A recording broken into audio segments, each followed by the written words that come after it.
Good morning, ladies and gentlemen, and welcome to the first Ishida Manufacturing Challenges webinar. And today we'll actually be focusing on productivity in the confectionery sector.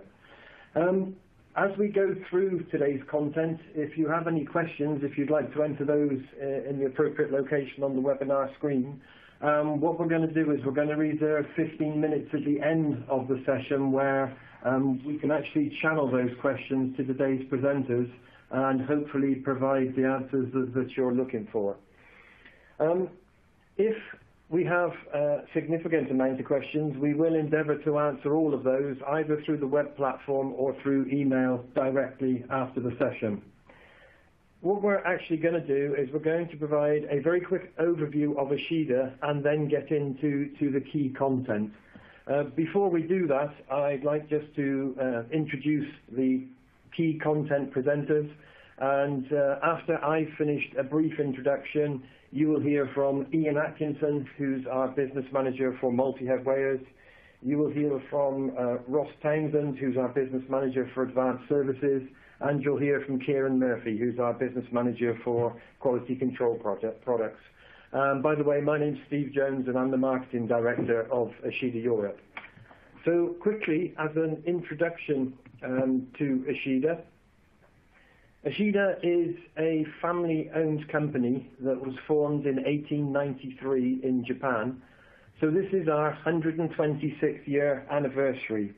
And being family-owned, our president is the fifth generation Mr. Ishida, and Takahida Ishida took over from his father in May 2010.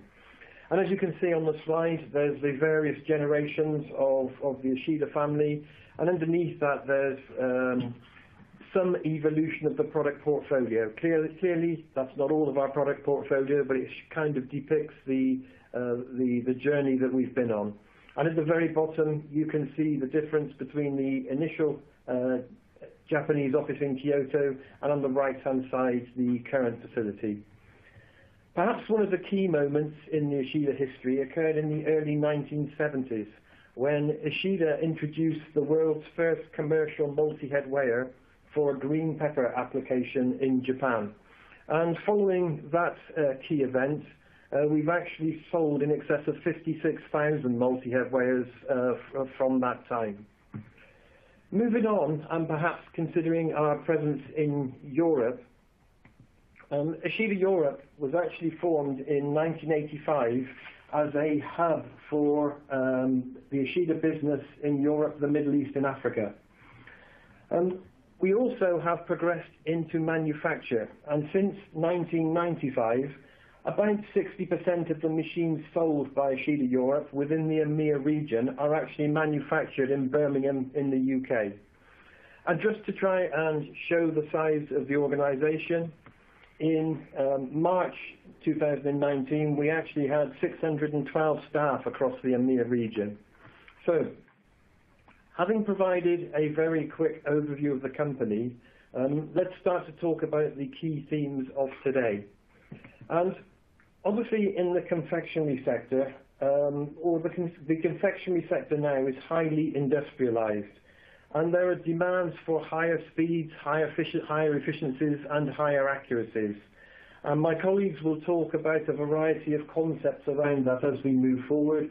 And clearly, all of those involved want to make sure that the giveaway is reduced. They're extracting the maximum product throughput from any factory footprint, ensuring their plants are providing weight compliance, and key is food safety as we move forward, so we need to ensure there's no contamination actually within the finished product. So having given that introduction, what I'd like to do now is pass over to my colleague, Mr. Ian Atkinson, who will talk specifically about multi-head weigher applications within the confectionery industry. Thank you, Steve. Good morning, everyone. My name is Ian Atkinson, and I'm business manager for Multihead Weighers here at Ishida. What this means in the Ishida language is I live and breathe the multi-head weighing applications, the customer challenges that you face, and of course the solutions that we devise for you. So during my section, I'm going to talk to you about industrial weighing in some of the more challenging confectionery applications. It's only a short slot, so I would welcome you to engage with us after the event if we want to go into more specifics, especially around your challenges. Now, as Steve said, we developed the first multi-head weigher back in the early 1970s, but since then, of course, we've continuously invested in our designs and technology. And while we've expanded our range to over 500 models now, always increasing speeds and giving you more configurations for more different challenges, the one thing we've never lost focus on is our accuracy. And that brings us on to our theme for today, which is high productivity without compromising.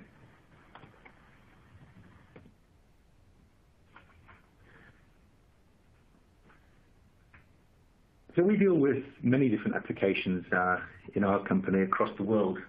We deal with fresh, frozen, and dry sectors across Ishida, and all of the challenges and the product characteristics across these actually can be seen in confectionery. So one of the wonderful things about your sector is you've got just about every challenge that we face. As you can see with the images in front of you, there's an example of sugared confectionery, certainly something we're going to come on to as one of the challenges. Sugar is a challenge with abrasion, with sugar potentially getting into seal, and it's certainly something that we need to manage together. You've got examples of tangling products there. You've got examples of fragile chocolate-coated products. So the chocolate coating also can be an issue when ambient temperatures change. That will change the flow characteristics, of course. You've got free-flowing confectionery. You've got oiled, sticky jelly confectionery, which can be also clumpy as it arrives at the top of the machine. You've got even products in bag. So we may provide you a solution with accurate combination weighing of small micro packs going into packs, and then that's transferred round to another weigher which actually weighs those mini packs into a bag. So effectively becoming its own product in its own right. You've got the example of the chocolate balls. They're very, very free-flowing. The challenge there is actually to slow them down so you can control them. Then you've got the example of the coloured wrapped candies, which perhaps could be an example of mixed weighing, where you may want to mix guaranteed percentages of colours within the consumer's pack. You've also got examples of wrapped candies. That may be an example, for example, of low piece counts or even single piece counts, guaranteed single piece counts, which is another solution we can provide. Then you've got an example of hard boiled sweets, which, if you're running at high speed, can also be extremely noisy in the operating and production environment. So not only do we have to focus on high performance, high accuracy, but also we need to think about your environment. So we need to think about a much broader range of things other than just speed and accuracy. Now, in order to ensure that we can tune our industrial weighing solution to exactly match your needs, we need to spend time to really understand your business. As our host said, Steve, you can't target high speeds at all costs, especially for challenging application mixes. So what we need to do, all of our Ishida sales consultants, engineers, is to actually spend a huge amount of time with you up front before just arriving and trying to give you a quote. We won't arrive with a quote. We won't arrive just trying to compete on price. We will actually want to deeply understand your business. So, for example, we've already touched on product characteristics, but I think it's also worth mentioning there, we actually need to understand not just what the products are like in pack, in the supermarket environment, but also exactly how they arrive at the top of the industrial weigher in your exact production condition. What are the different target weights and speeds? More specifically, we need to understand exactly the speed requirement you need for each target weight of that product. So not just a generic speed. We really want to understand it deeply. And of course, within that range, we also want to understand what's the highest percentage of your production so that we can also have a level of prioritization in devising our solution.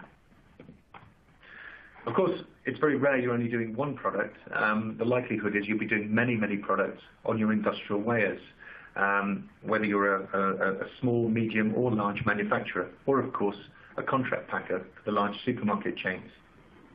Again, based on the multiple products, we'd want to understand with you what's the highest percentage of production so that we can prioritize. Also, of course, what are your future plans in years to come? Because we'll expect with an Ishida that you should be running that machine for at least 15 plus years. What are the product mixes? We need detailed lists from you. So not just a selection of 4 or 5. We really need to get into the detail and again work with you on prioritization.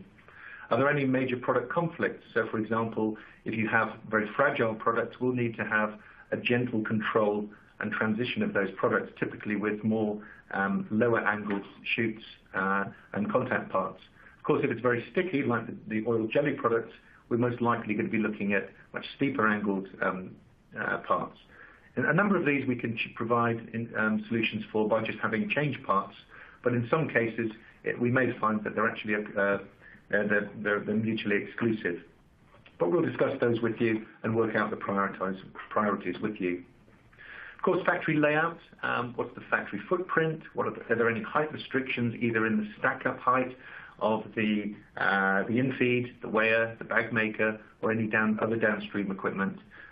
What's the access like to get our equipment to the particular site you want to produce in? Downstream equipment, are we going to be weighing into single tube bag makers, twin tube vertical bag makers, horizontal systems, or for example indexing tins or boxes or trays? And of course, we do need to be aware what is your budget that you're working on. Whether you're a small, medium, or large manufacturer, we need to find something that suits your CapEx approval.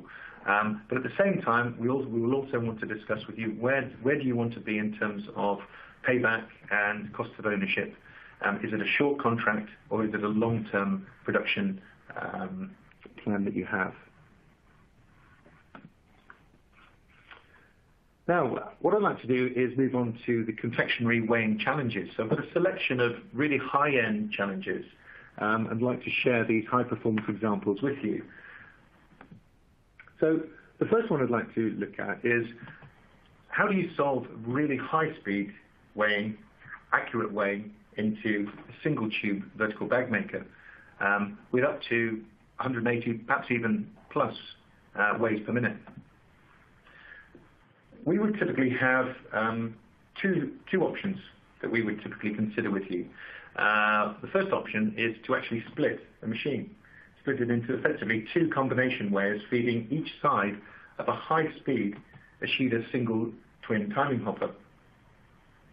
Now this could be a mid-range machine because we're actually spreading the combination weights across each side of the weigher. So what we would do is each side would make a combination very accurately, drop that charge of product into one side of the single twin timing hopper, slightly out of phase with the other side. So there's a very, very short drop distance and drop time between each transition into each side of that high-speed single twin timing hopper. With this configuration, you could have up to 200 weighs per minute going into a very high-speed vertical bag maker below. The alternative, particularly if you have, for example, more compact factory spaces, is to actually have one of our more premium, top-of-the-range machine solutions running at very, very high speeds, a 14-head machine, making combinations from those 14 heads, typically dropping from 4 weigh hoppers, straight into a high-speed chute and down through an Ishida Iris timing hopper, which opens very, very quickly. And this can run up to 180 weighs per minute. And we supply both of these solutions into what we would describe really high-end, high-speed single-tube applications. So another challenge is to look at, well, how can you provide a solution for very high speed into twin-tube vertical bag makers? In this case, up to 400 weighs per minute, again, without compromising on weighing accuracy. Our solution would be to provide a 28-head machine split into 4 sections.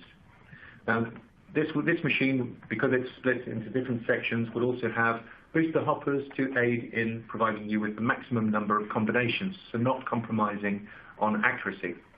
As the yellow circle in the image depicts, that actually shows you would have a single product feeding into the top of the machine, and you would then have 4 outlets. 2 of the outlets would be dedicated to one high-speed single twin timing hopper, and the other 2 dedicated to another. Now we focus not only on the number of heads and general configuration, but we also focus on the exact science of the flow of the product. So we consider how can we optimize the flight of that product. So in fact, this configuration is super high speed. It goes from pull hopper, way hopper, booster hopper, single opening, and we direct the product down a high-speed chute so it barely touches the side. There's no swirling, no bounce, and it's transferred in the optimum style and shape.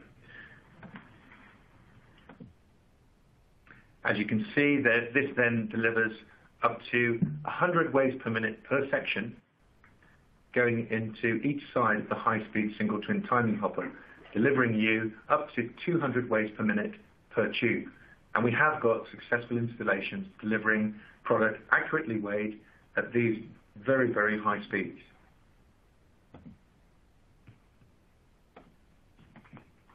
So how do we weigh at high speeds without breaking fragile products? Another one of the challenges and paradoxes that we have to face. So very fragile confectionery products, we actually need to still give you a productive throughput, but avoid that product breakage so that your consumers open that pack and they can recognize that product and not just end up with broken pieces. What we do is we consider every transition point through the weigher. And it starts right at the top. We have a low drop height, specially designed low height inlet chute, dropping onto a dispersion table at the top there, which is actually coated in urethane coating, which provides a cushioning benefit to avoid breakage of that first transition. That then vibrates in a controlled fashion product onto individual radial feeders, which also are cleverly shaped to actually minimize breakage. They also have liners on there, and then a waterfall end which gently trickles that product into the pull hopper.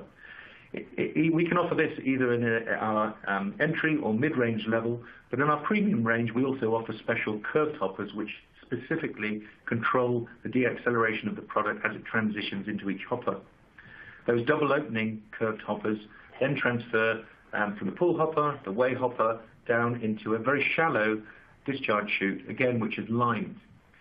We then have a system called a ring shutter, which momentarily dips down and stops the product before it can potentially collide into other product that's been selected in the combination on the other side of the chute. It then immediately lifts again, and the product trickles down either into the timing hopper or directly into the packaging system below.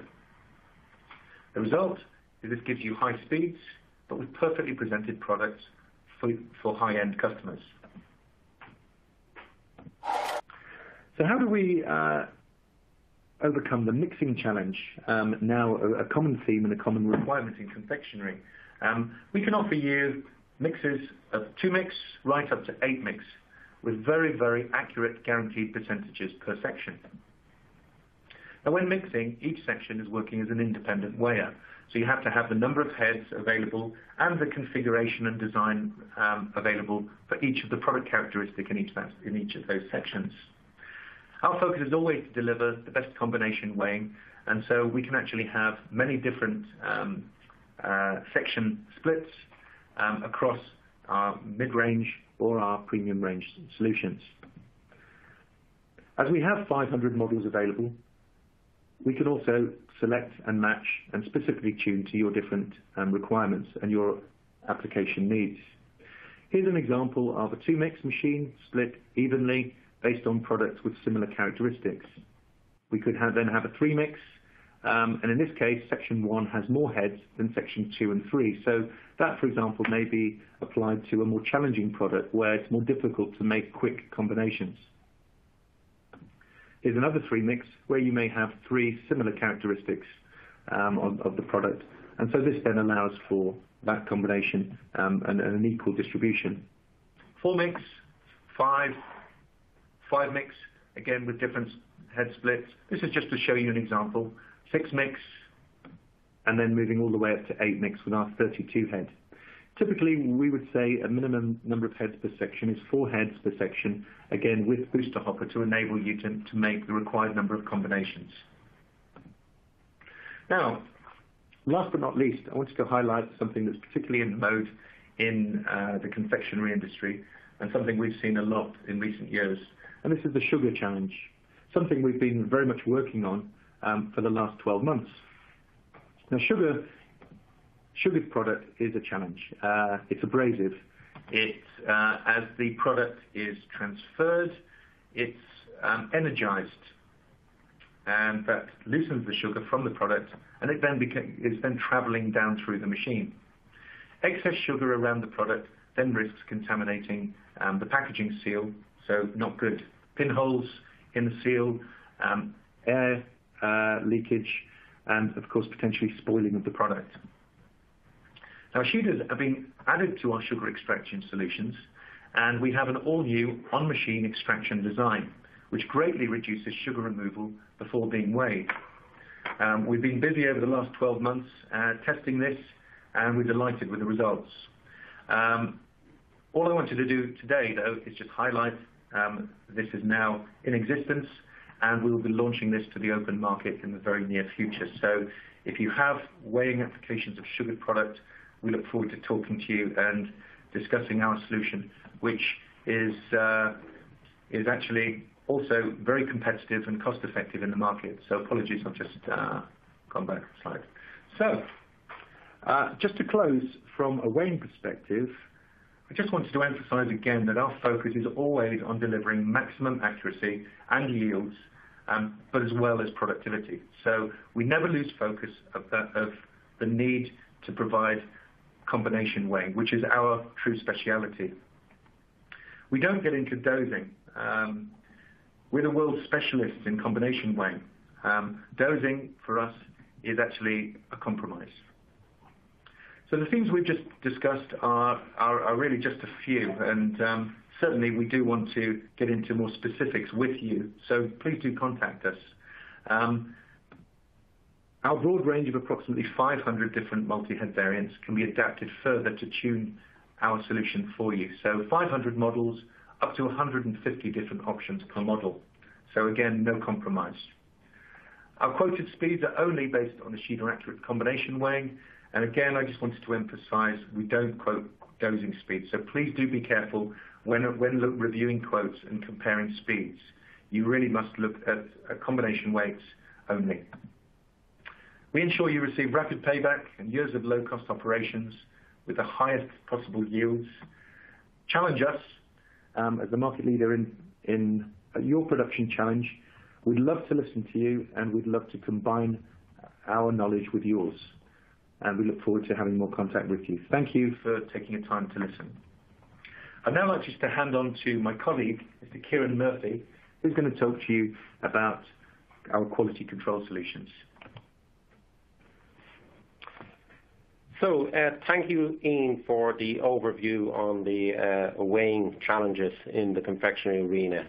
I would just like to remind everybody, we are taking questions throughout the actual webinar itself, so please do submit your questions, and we'll try to take as many of them as possible at the end of the presentation. Just on the elements, I've got a very short section, and what I will cover, or try to cover, is why, as a confectionery producer, you might be interested in investing in quality inspection control.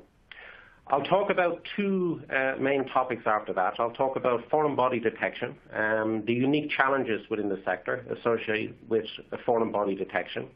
I'll talk about some of the technology options, and the main foreign body detection techniques. I'll compare metal detectors and X-ray technology. And then I'll move on to how you go about actually verifying product weights within the confectionery sector. Again, I'll talk about some of the unique challenges, some of the technology options available, and when it comes to verification of weighing, what options are available and what you should be considering in that particular sector. So first up, what I'll actually consider is as a confectionery producer, why would I be interested in investing in actually quality inspection control equipment? Well, one of the foremost or probably front and center is brand protection. So brand is very important in differentiating yourself in the market. And it can also be damaged very rapidly. If we go back, say, 15, 20 years, if there was a particular quality issue with a customer, you might end up with a customer complaint coming back, and it might influence the friends and colleagues of that particular individual not to purchase your brand going forward.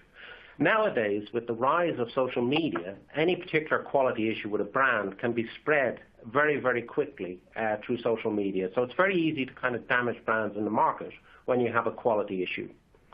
Also, a very hot topic at the moment is food safety, and that could be to do with kind of allergens, or it could be to do with hard physical contaminants coming into the products themselves. So another important reason why you would invest in quality inspection control. The other benefits are largely on the kind of financial side.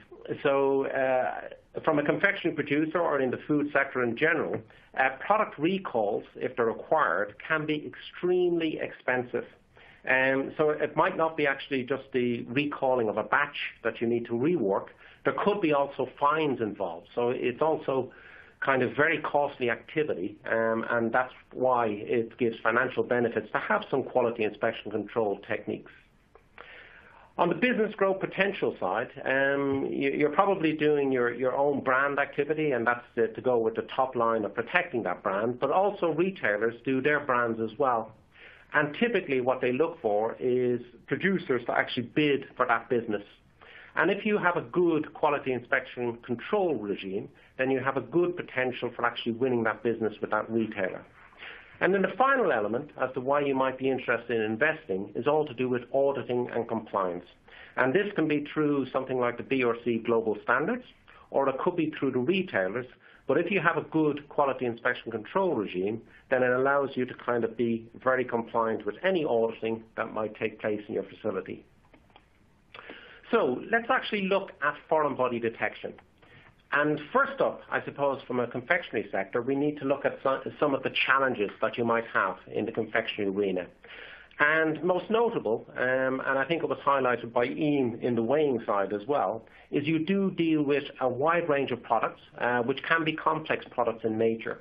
So different materials, particularly you can have kind of nuts and chocolates, which can cause certain problems for certain foreign body detection techniques. On the application side, you've got anything from kind of low to high speeds. And when it gets to the higher speeds, that can cause issues in actually rejecting products. And that needs to be considered a bit of a challenge as well. The products themselves can also be small products, and they can also be lightweight. And when you're talking about some of the technologies that might be used, say X-ray technology, it typically comes with tungsten curtains. Low-weight products can be a bit of a challenge to get through tungsten curtains. You also might want to consider in your regime product quality issues. So you might want to look at whether your products are damaged or whether they're missing items. So missing items might be whether it be a box of chocolates, or it might be something to do with a gift in a chocolate egg. So you might actually want to consider that as part of your regime. And then the final activity that is a bit of a challenge in the sector is the packaging which is used. So classically, a lot of metal foil is used, and that gives a nice freshness, and it's a nice consumer interaction, but it can cause real problems if you're trying to use something like metal detectors for actually doing your foreign body detection. So having said all that, what are some of the techniques which are available to you to actually look at foreign body detection?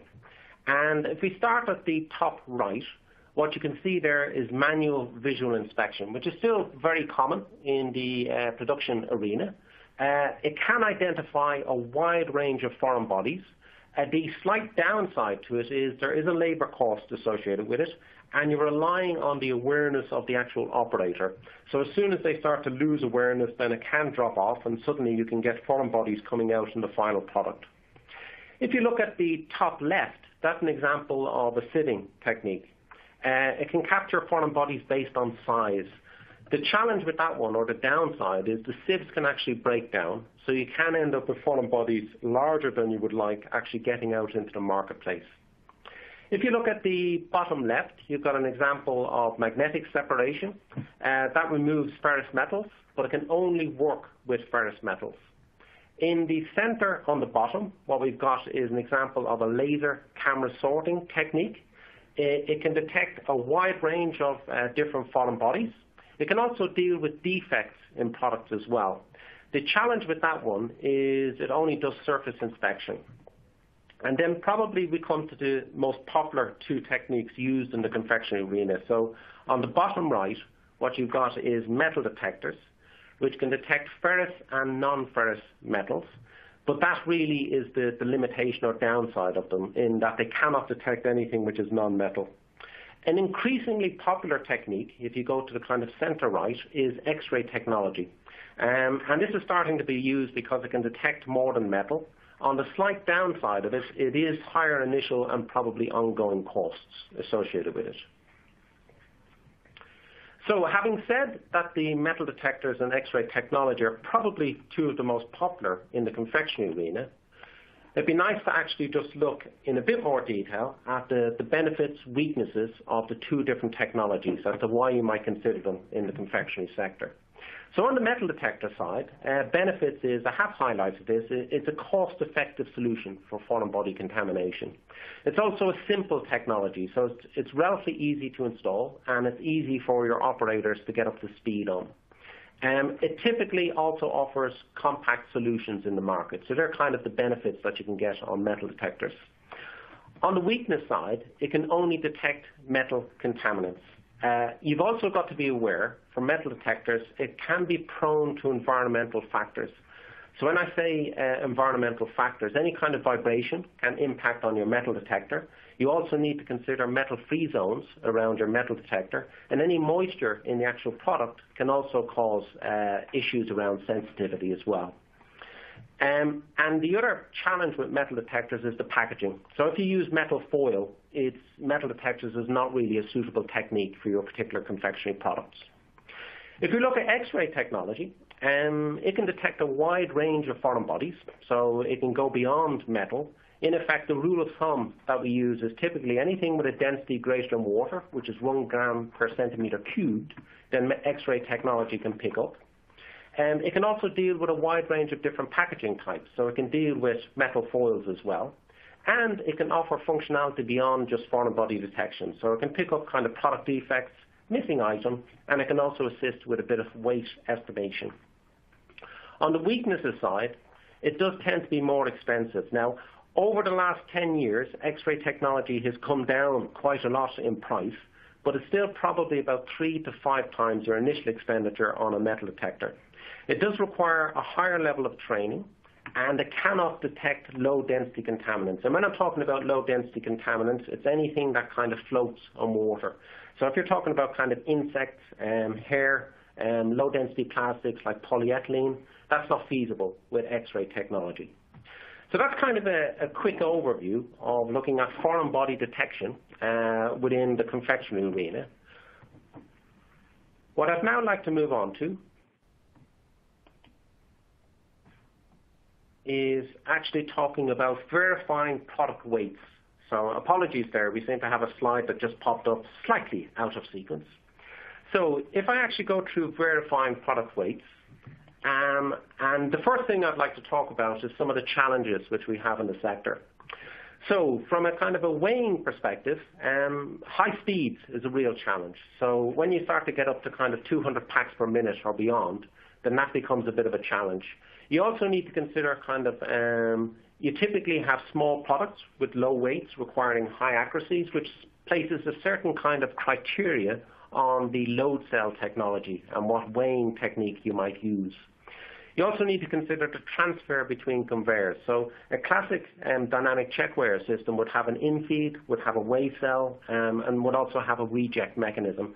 And really probably the transference between the in-feed and the weigh cell is the real one that causes issues, and you need to be concerned about as to the size of your product and that you achieve accurate weights. I mentioned rejection size. So when it comes to high speeds, you need to consider suitable rejects that can deal with those high speeds. You might also want to consider fragile products. So probably fragile products are not something that you might want to reject with a pusher mechanism or a heavy-duty air blast. You might want to consider different reject mechanisms. Also in weighing, you want to consider where in the line you're actually going to check that weight. Classically, a lot of the activity is at the end of line on the individual products, but you might also want to consider whether you're doing boxed or carton products, which places different requirements, different weight requirements on the actual check weighers. And then the final consideration or challenges is complying with weight regulations, and typically it's kind of e-marking compliance that you're interested in. Okay, looking at the options available to me as a confectionery producer for weighing products in the market, probably the most simplest activity is a static scales, and a lot of people still use this as a weighing technology. It is very low cost, but it is labor intensive, and the way you have to do it is by statistical sampling techniques. So depending on the speeds at which you're operating at, you would have to take products off the line, maybe every hour, maybe every half hour, to check your weight performance on your particular production lines. Less common, I must admit, in the confectionery arena. More common is to use dynamic scales, and there's two different kind of load cells which are classically found in dynamic scales. One is a strain gauge technology, which has a schematic on the top right there. And the basic principle of it is it works under a Wheatstone bridge arrangement, which is kind of 4 resistors in perfect balance, which have a voltmeter with no voltage going down the actual voltmeter in the center. If you get a bit of weight going on to the actual Wheatstone bridge, one of those strain gauges, the resistance changes, and that creates an imbalance in the Wheatstone bridge, and that creates a voltage going through the voltmeter. That voltage is directly related to the weight on the weigh cell. And that's the basic principle of a strain gauge system. What's nice about it is it deals with high accuracies, speeds, it's relatively low cost, and it is extremely robust. Another technology which is used in dynamic check weighers is force balance technology. And a schematic of that is shown on the bottom right. In effect, what you've got is a cantilever mechanism with a photosensor on the end of it. If you put a weight on one end, the photosensor goes out of alignment. And to bring that photosensor back into alignment is you need to apply a current to the electromagnetic coil shown there, and that current is directly related to the actual weight of the product. What that offers over the strain gauge technology is typically you can deal with higher speeds, you can deal with higher accuracies. On the downside of it, it tends to be a lot more expensive and certainly has a higher cost of ownership. So if something does go wrong with the load cell, then it is more expensive to replace. So having covered some of the challenges in weighing, some of the techniques that you can use for actually weighing your products, I'd now like to cover kind of standardization regulations in the marketplace around confectionery products. Everything to do with product weighing is overseen by well-met compliance. So all the kind of standards that are in the static weighing and dynamic arena is overseen by well-met compliance in the European Union. Sitting below that in the EU, certainly non-UK, they operate under a principle called MID, Measurement Instruments Directive, on their dynamic check weighers, while the UK has actually opted out of MID and operates under weights and measures. What does that mean to me as a confectionery producer? So, if I'm operating a dynamic check weighers with MID compliance, say I'm in the Netherlands, I'm in France, I'm in Germany, what I need to do to be MID compliant is I need to get a machine which has been type approved. Now, the dynamic check weighers will be type approved by the manufacturer, but that's actually done by an independent body. So it will be type approved by the likes of NMO in the UK, NMI in the Netherlands, or it could be PTB in Germany. And what that determines on the check weighers is the weight bands and the maximum speeds that I can operate at. When that dynamic check weighers is installed at site, what happens is the check weighers performance is verified and it's sealed at installation. So that means that the load cell can't be changed, swapped out. It means that the software can't be changed as well without breaking that seal. And you can use, once you've got a type-approved machine, it's been sealed at site, you can use that dynamic check weighers for e-marking weight regulations. It's slightly different in the UK. in that the machines do not need to be type approved, so they don't have any defined weight bands or speeds that they're operating at. What happens when the machine is actually installed is it is verified at site, so the weight performance and the speed performance is checked at site, and then in effect, to comply with something like e-marking requirements, what you would need to do is you need to do sample weighing on a static weighing scale every so often. So you could check your general production using the dynamic check weigher, but you would need to do sampling using a static weigher to actually be compliant in the marketplace. And that gives you a very quick overview of some of the challenges, some of the regulations, and some of the techniques that can be used on check weighers. And now I'd like to hand over to my colleague, Ross Townsend, who's going to go through the data capture part of the presentation. Okay, thank you, Kieran. Welcome to the Advanced Data Services section of our productivity webinar this morning. I'd just firstly like to take the opportunity again to remind any of the attendees who have joined us a little bit later on that we do have the opportunity for Q&A, so please submit any questions that you have in the box that's on your screen. We'll aim to review those and come back to you at the end of the session today. Just to introduce myself again, my name is Ross Townsend. I'm the Business Manager for Advanced Services and Data here at Ishida Europe. And today I'm in a very brief session. I'm going to focus on two key considerations for confectionery manufacturers with respect to capturing and utilising your own machine and production data. And first, as you can see on the screen there, the first point really to cover is how you might start to create value from data. This could be through providing additional visibility of what's happening in your production environment, supporting compliance, as Kieran's mentioned previously, potentially increasing your uptime or your OEE. And the second point I'll look to cover today is just how you start that journey around data capture and how you start to get that to add value for you. And this can be issues around the connectivity and the security of data, but also how you start to scale and engage with data capture itself as well. So firstly, moving on to providing visibility. For many manufacturing operations, and in particular high-speed food production environments such as confectionery, an immediate benefit of data capture can be to improve your visibility. This could be in terms of showing machine performance, both live, on the fly, or allowing you to immediately react to opportunities for improvement, or also looking at historical information, either through the previous days, weeks, months, or even years, to start to benchmark your equipment and to optimize the performance of that equipment for you. Secondly, it can also provide remote access to automated reporting via web-based dashboards. And this frees up a lot of time for your operators and your management teams to focus on other essential activities that you have around manufacturing environments, as well as ensuring the integrity of that data. And this can help you to avoid human error, which is often a challenge when capturing data and relying on that to make important decisions for your production environment. As raised by Kieran previously, meeting compliance and auditing is essential in today's environment to make sure that you can prove to your end user and your retailers that you are adhering to the policies that they've put into place. This could be legal or contractual binding kind of agreements.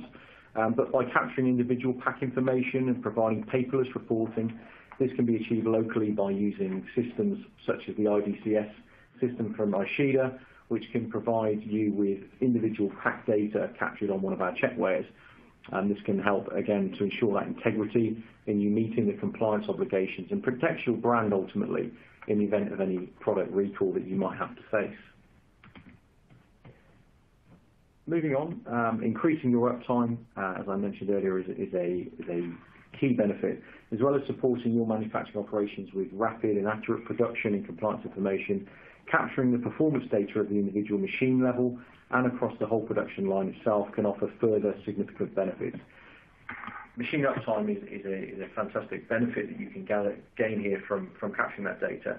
And this can give you either immediate insight on the shop floor for self-improvement, using your own on-site maintenance teams to take prompts from the software, or by accessing 24/7 remote export support from the OEM. This can be done from Ishida with our Sentinel system, which provides remote analytics on the machine and allows us to support in a very rapid period of time. Both approaches can dramatically reduce your mean time to repair and the associated cost of ownership by minimising or even eliminating that unplanned downtime. I mentioned earlier on as well, increasing your OEE The high-speed nature of confectionery sectors, increased pressure on material costs, ensures OEE is as important a metric now as it has ever been. And capturing live OEE data offers that immediate insight. And in addition, the latest Ishida developments involve analytics on that data, which mean that we can start to provide real-time guidance to your operators, ensuring they can take immediate action for that improvement of performance. Kieran also mentioned earlier on about competitive advantage when it comes to bidding for contracts. The high-speed continuous production environment, as we've already mentioned, data capture can be incredibly important to start to allow you to optimize on the fly and make sure that you're as keen as you can possibly be with your production. So reducing the cost of ownership, which in turn can support bidding for new contracts by making sure you have a nice lean production facility, can be a significant benefit. But also that product confidence, again mentioned by Kieran previously, when demonstrating the capabilities to any potential customer when you're talking about bidding for new contracts, can be significantly enhanced by having access to this data, supporting those discussions very keenly as well. Now, the final point I'd like to discuss today is really starting to look at the connectivity and security issues that you have with your. Sorry, I have a slight challenge with my screen. If one of my colleagues can push that slide forward for me. I'll continue with the content. Connectivity and security is particularly important when it comes to data capture. Across many sectors, manufacturers are looking to utilize and capture that data and move towards becoming a smart factory. Now, we know that the challenges around this are very much around getting that machine connectivity, particularly with legacy equipment as well as with new, but also ensuring the security for the business and most importantly, the consumer as well. Now, in our experience, these challenges are best met by following a common and approved approach to ensure that you've got long-term integrity of your systems. And again, going back to the earlier point, being able to prove that you have that kind of level of integrity in your production environment as well. A key method that we employ for this is that we adhere to industrial standards such as the IEC 62443, which is an industrial automation and control standard, particularly looking at cybersecurity and data risk. Now, by following this standard, we can ensure our own systems monitor user access, how secure that system can be, whether it's password protected, ensuring the data is stored appropriately and ensure that it's clear who owns that data, but also making sure any transmission of information is fully encrypted at all times. The final point I wanted to touch on today as well was scale and engagement. Engaging with data capture either at a local level on your plant floor or remotely is often seen as prohibitive for our customers, either by the level of investment and the upfront cost that might be needed, but also the scale that they might need to take on with that. And we've adopted an approach where we've made our remote monitoring software a core part of our new machinery. So there's something that comes with our equipment to add the value there, but also you can do this on a machine-by-machine basis. It's not something that a customer has to take on as a shop floor whole plant investment. We see that a phased investment program is very supportive of our customers as they look to embark on this kind of journey. Now, as Ian mentioned earlier on, we're very keen to hear from you, any of your challenges, so please reach out to us. I and the whole team are more than happy to engage with you, and we've enjoyed doing so. I'm just going to hand you back across to Steve now just to conclude the session.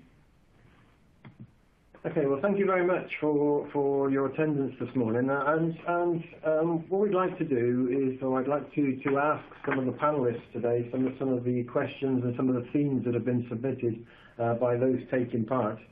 And firstly, if we go back to the weighing, the multi-head content, there are questions, Ian, about handling sticky products and also questions about the applicability of multi-head weighing to specific confectionery products like jelly snakes, which perhaps may not have the ideal product dimensions. So if you could enlarge upon that, please. Okay, if we sort of split those into two individual questions. Certainly, sticky products, yes, they, at the beginning of the launch of Multihead Weighers, were a real challenge. So you would think that they would be very difficult to automate, but over time we and other manufacturers have evolved, and certainly we have invested a lot of development in terms of our solutions. So For sticky products, the first thing is you would need you need to consider the very top of the machine. Can you actually vibrate that product and transfer that product so it's equally dispersed across the top of the machine to give you the best combinations possible? So for sticky products for us, we would recommend focusing on our mid-range and our premium range solutions, the RVE and RV, principally because these have much more powerful feeder drives on the top there to transfer that product from the table onto the powerful vibration troughs. So you need really maximum vibration power. And what we also offer on our mid-range and premium range is the ability to tune the frequency individually on each trough, so you can actually arrive at close to the resonant frequency and get the maximum power to transfer that sticky product. Of course, there are other things that we would do. We would evaluate the product individually, but we'd be looking to change the material types to embossed, hex embossed, or if it's really sticky, even more embossed, what we call C4. We would look to change the angles, and in some cases we may even look to add coatings if it's particularly very, very sticky. If you add coatings, however, you have to remember that that's a sacrificial addition, so sacrificial coating, and over time that does wear. So you need to ensure that the product isn't abrasive. So if it was a sugar-coated, if you were looking to have sugar-coated abrasive product as well, then you may opt not to have the coatings. The other thing another area of potential sticking is within the hoppers. So we have a number of different designs for hoppers. Some competitors only offer single opening doors or gates on the hoppers. We find that then that's when you can have products sticking on the gate because it's just not transferring that product effectively. For us, we would only recommend double opening pull hoppers, weigh hoppers, perhaps booster hoppers for that very sticky product. And so again, that comes as standard with the mid-range and the premium range as an option. Now, coming to the second part of the question, it was about tangling products like the jellied snakes, which is something we all love to eat. So we've also devised a number of solutions for that. Most of the benefits that I've just talked about would apply. So you'd have the higher power vibration, embossed contact parts, and the options of coatings. But the other thing is we probably have steps in the troughs on the top which help singulate and separate the product. So that certainly helps. The other thing I would say on those type of products is they're very difficult to separate to very low piece counts. So typically you wouldn't be looking to have single jellied snakes in each hopper. That would be very difficult to achieve. So you'd typically be looking at medium size target weights, say 200 grams plus, rather than the smaller micro packs of 10 grams or 15 grams. So I hope that answers your question. They're good questions. Thank you, and please do keep them coming. Okay, we are in the final throes of the last 6 or 7 minutes, but I want to try and pick up on a number of other quick questions if we can. And going back again to multi-head weighing, we've got interest in the flexibility of the machines. So can a single machine be used for single mix, 2 mix, and 4 mix? And what's involved in the changing? Okay, the answer is yes, but that would immediately raise a few questions to understand, what the levels of priority are for that customer. So typically, if a customer wants to have guaranteed percentages of a mix, then you would need to have an individual section weighing each component so that you get the benefits of combination weighing. So if they want 4 mix, then we would have to provide them with a 4-section combination weigher, typically with booster hoppers, so you get more combinations per section. So yes, we could do that. But my question would be, how often are you doing 4 mix, and how often are you doing 1, 2, and 3 mix? If it's only a very occasional, seasonal, short run on the 4 mix, then you probably don't have to go down the higher investment of configuring a high-head 4 mix machine.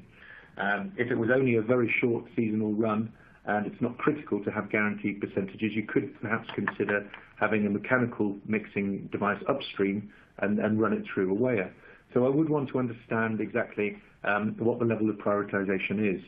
But fundamentally, yes, you could have a single mix on a even on a full mix machine. You would simply be adding the same ingredients into the infeed of each section.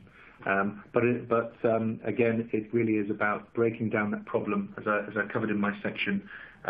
We have many questions to ask to understand all of the factors of choice for the customer to ensure that we can tune our solution and not just jump at the chance to get a quote in.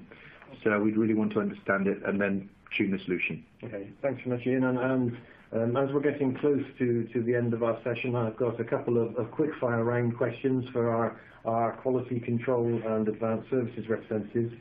And the first one is to do with enhancing the productivity of the line through information gathered from the IDCS that Ross mentioned, which is connected to a check weigher from Kieran's portfolio. So if anybody could give a quick 30-second summary of what the key benefits would be. So IDCS has, I think Ross was indicating, Ishida data capture system. Two benefits very quickly to it. On the continent, you need to operate under MID, and what IDCS can offer is paperless compliance. So you don't need to keep paper records for your check weigher. Probably more important across the board is it monitors information at the individual pack level, and what it can be greatly effective on is improving the OEE of your particular production process. And that kind of is a summary snapshot of what we can do. Okay, thank you. And the final question, and I guess this shows the mix of the participants that we've had at today's session, is to do with machine verification and whether the standards that you've talked about actually extend as far as regions such as Africa.